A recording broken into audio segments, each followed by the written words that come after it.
Okay. Hi, and welcome again to Nollywood Weekend for our Q&A session. And this is the Q&A for what we just saw with Black Lives Matter. And we have Sally here who can introduce herself. And I'm going to bring her in. There you go. Hi, Hi. how Hello. are you? I'm good. I'm glad to have you here because I wasn't. I know you're in the middle of filming, or you just finished filming. I just finished filming. That's why I haven't been, answering a lot of emails. No, no This worries. Life of a filmmaker. this was my agenda, so it's like booked. So I'm really Okay, happy. okay, great. You can first say your name, where you're from, and your film, and then after that I'm going to ask you a few questions. Okay, great. So my name is Sally Colorblind. I was born and raised in Spain. I live in Spain, in Barcelona. My mom is from Equatorial Guinea, and my dad is Belgian, and I feel from nowhere, and that's why I'm nowhere Sally actually on social media to express that feeling. So I really feel part of the African diaspora. The film I made is Unburied. Is a short film we shot in 2019 here in Barcelona. And I just wanted to add to your feeling of nowhereness is that it's also funny because you're from one of the only country that speaks Spanish in Africa. So then that also must create even smaller of that of that community. But with that, in terms of your film Unburied, what was the catalyst of that film? Where did that inspiration come from? Can you tell us a bit about the story and why you created that one? Yes, well, I feel that Unburied is one of those projects that came to me in a way that is just something that wants to be made, and you just become a channel through which to make it happen. So I get a lot of not a lot, but some of my, I think, best films or best work is always come through dreams or dreams awaken or very emotional experiences or you know, woo woo stuff that I'm really in love with. And so the experience of a brain came that way. I started, the theme of the people dying, the African migrants dying in the Mediterranean Sea is very close to my heart, not only location wise, because I live in the coast, in the Mediterranean coast, also because it's something that we, is part of the activist fight that we have in Spain because it's so close to us physically, geographically. But it's also something that was really close to me because my mom migrated through the sea also at one point, and I just feel very very close to this theme emotionally, something that I really care about. So I just felt that actually, funny enough, I was doing a film course trying to get away from everything that I had learned as a filmmaker. I didn't go to school, to film school, but I started working in the industry in really, really big productions. So I felt when I started as a director, I felt that I needed so many things to be able to shoot because I came from that experience and that was my learning experience. And funny enough, I went into this course just trying to unlearn everything that I had learned and try to open myself to new ways of working. And this is how I started to have these dreams and these experiences that were images that some of them ended up in the film. And I realized making the film that I had to adapt. I had to look at the story and think, okay, what does this story need to be able to be shot? And I had to organize the entire team and the entire way of working around the needs of the film instead of me imposing needs into what must be done to be able to shoot a film. So that's a little bit how it came about. That's a very interesting kind of turn because I feel like I always hear these kind of two different types of filmmakers, either ones that had that film school or at least that industry experience of that was very structured, and then they kind of have to, you know, not use it as a clutch and kind of unwind it, or the other ones that didn't have that structure and they're kind of, like a lot of student filmmakers or a lot of, even like the filmmakers, how in terms of how Nollywood started, kind of piecing it together and kind of learning through that. And it's always interesting because it's kind of, at the end of the day, I guess you need a bit of both in terms of doing that. So with this one, I saw it was commissioned correctly. It was commissioned, I think. And so how did that come into being? And like, where has this short film been shown? And I mean, because it does have a powerful message, and one that is, we keep hearing stories all the time about migrants and crossing the sea, and all of these different policies that are being put into place. Where has this film been shown, and what do you hope people understand from it and get from it in that sense? The film, actually, some friends said to me this call for projects that came actually from the art world, not from the film world. It was commissioned by how is it again? Sorry. Arts and Activism Festival in London. It was the first edition of that festival that took place at the BFI. And so they had this open call for films. They were looking for 3 films. They had a budget of, I thought it was £3,000 for films. So it was not a lot of money. But I saw this and I thought, okay, this is a chance to actually do part of this film, or at least investigate this idea. And the funny thing is, when we ask for money, when we look for funding for film projects, it always has to be very, very detailed what we're going to do, how we're going to do it, the budget. Almost sometimes it feels like you have to say which shots you're going to make, what is going to be the result, and all of that. And the beautiful thing about the art world is that it's much more open to a free process. So I only sent a letter. I sent a letter that I wrote to myself as my submission because I wasn't sure what the film was going to be exactly. So I just sent this letter, and they really liked it and they felt really touched by it. And then we spoke about the idea more or less, and they just gave me the money, and I went and do it and let the film make itself. So the first screening of the film was at the Art and Activism Festival in London. And then it has went on going into many, many places. I have to say that it's been awarded more in the United States than anywhere else, and more shown in the United States than in other locations. I feel here in Spain, it has shown in festivals related to human rights and themes like that. And what I really hope people get, and this is the experience that we had, because it's a very emotional film. And at the beginning, I remember when I was sending it for screenings, I will add a disclaimer like, this is a very touchy experience to watch this film. We've been having very, very moving screenings. So please, be aware of your audience and what film you're going to put out after this one, or just make space for giving a few minutes before you move on, because for some people it's a very, very strong emotional experience. That's what we had seen from the beginning of the screenings.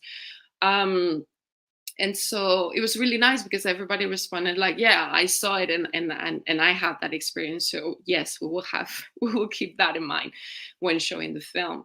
And what I really hope, I made the film from the African diaspora. I made the film for mainly Africans living in Spain, because I felt there was an emotional part of this situation that was not being dealt with, which is the emotions that it brings up. And I thought there is this ritual about funerals, this ritual about saying goodbye, and acknowledging that people that we love, even if we don't know them, that we love, are gone. That I think was very, very important for the community here. And so I created this ritual, and I say I created, as I explained before, that I just received this commission somehow from somewhere else, wanting to be expressed. And I think one of the things very clearly that for me sums up this is when I spoke with the main actress that appears at the beginning, Katy Say, who's driving the car. And I asked her, and we spoke about this feeling that we had when we get this kind of news, when we hear this news in the news, and then something else afterward comes immediately after, as if it doesn't really have the weight it really has. What do we feel? And she said to me, I am a little bit afraid of letting myself feel what I really feel in these situations, because if I start crying, I don't know if I will be able to stop. And that's why, I felt this was really important, because that's actually how we deal with it every day. We just hear it and move on and try to live, because if we would stop for a second and really feel it, we will need somebody else to get us out of there. So I promised her I will be there to get her out of there if she trusted me enough to just let go and feel it. Yeah, and I mean, and to connect to your point, I mean, your film really makes that moment longer. It helps that with that period, because, like you said, when we do hear about, we hear about it on the news all the time now about a boat that capsized or migrants found here, and it does become something where you don't necessarily put a face, to these people, or see them as people anymore. It just kind of is a story. It's a generic term, migrants, and even where it's almost that, like where the fault and the blame and all of this other kind of elements that kind of go with it that are attached to it. I also found it interesting, in terms of with what you're saying about the other like African community or Black community in Spain, and in terms of their relationship with it, because I mean, it is a group that we actually don't really even talk about or hear about, in terms of that. We have one image that we think of a lot of times when we imagine Spain. Our festival is based in France, and we kind of a larger population of francophone Africans that are here, and there's always a different kind of relationship with when it's the country that used to have a hold onto your country as well. Like, there's a different kind of relationship that you do carry with you. So I mean, I find all of those things interesting, and especially to have a voice of someone from like Black Spain in a way. It's you brought us a very sad story and a touching story, but a fresh breath. And it's interesting to see, like the stories that you do have and what you have to bring. And I mean, what are you working on now? I mean, I do hope to hear more from filmmakers in Spain. And what are you what is your current film? I was shooting a film for a closed platform at the moment. It was a feature film for La Cinema, and I am also working as a script writer in a TV show that will premiere next year. Which I cannot say the platform or anything. I wish I really want to say it, but you can only imagine, more or less. And yeah, funny enough, yesterday or the day before, I got an email that I was selected to go to Lille this summer to the Series Mania writer campus for a TV series, and I'm bringing a pilot that I wrote, which is more focus of the United States and the relationship with African Americans and their history there, just because I feel sometimes that is so much clearer in everyone's mind, like Black European history and the relationship with colonies and the countries is still very shady. Like, people don't have a clear mind of, the dates or the time of what happened or what didn't happen, which is part of, what Europe needs to keep this quiet, to keep going as it is. But in the United States, we have a very clear idea. So I do have a science fiction project that actually speaks about politics and pushes a little bit our thinking about, through the future, thinking about what is really happening nowadays. And I'm really, really excited, because it's a really strange project. So I'm really excited that they selected the project, and I'll be working on that in Lille this summer. And I also got an invitation to send this same script to Warner Media. So hopefully, it gets track and keeps moving. And basically, I will be focusing more on writing. I feel directing it's great, but I feel there is a stronger influence that I personally could have in creating new stories and just letting the directing part a bit on the side. This is my mind at the moment.